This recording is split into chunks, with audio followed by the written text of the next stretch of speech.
i7 ગુજરાતનો અવાજ। નમસ્કાર દર્શક મિત્રો, i7 ન્યૂઝ ગુજરાતીની સાથે હું છું આપની સાથે પાયલ બામભણિયા। તો જોઈએ આજના મહત્વના સમાચાર।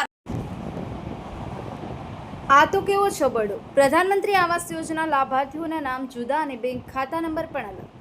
પંચમહાલ જિલ્લાના મોરવા હડફ તાલુકાના મોજરી ગ્રામ પંચાયતમાં પ્રધાનમંત્રી આવાસ યોજનામાં ગેરરીતિ થયા હોવાના આક્ષેપની સાથે તાલુકા વિકાસ અધિકારીશ્રીને લેખિતમાં અરજી।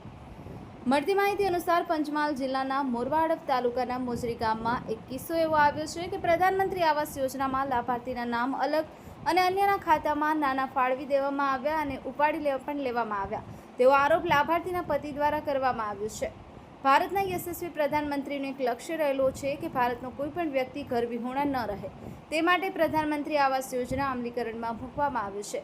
ત્યારે પંચમહાલ જિલ્લાના મોજરી ગામે રહેતા સુમિત્રાબેન પ્રભાતસિંહ બારૈયા, દીપસિંહ પર્વતસિંહ બારૈયા, રમણભાઈ પર્વતભાઈ બારૈયા, ભરતભાઈ મોહનભાઈ બારૈયાના નામે પ્રધાનમંત્રી આવાસ યોજના મંજૂર થયેલ હતી, પરંતુ આ યોજનામાં સરકારશ્રી દ્વારા જે નાણાં ચૂકવવામાં આવે છે એમના ખાતા નંબર અન્ય વ્યક્તિને નાખી અને નાણાં બારોબાર ઉપાડી લેવામાં આવ્યા છે તેવો આક્ષેપ મૂકવામાં આવ્યો છે।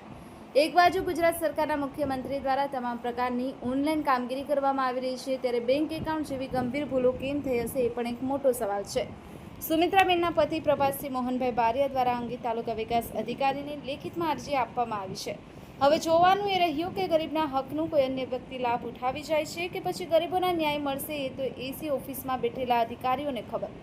જો આ બાબતે તાલુકા વિકાસ અધિકારી દ્વારા યોગ્ય તપાસ હાથ ધરવામાં આવે તો ચોક્કસ દૂધનું દૂધ અને પાણીનું પાણી થઈ જશે, પરંતુ માત્ર લાભાર્થી આપેલી અરજીની કાગળોનું ટુકડું સમજી ફાઇલમાં દબાવી દેવામાં આવશે કે પછી યોગ્ય તપાસ છે એ તો આવનારો સમય જ બતાવશે।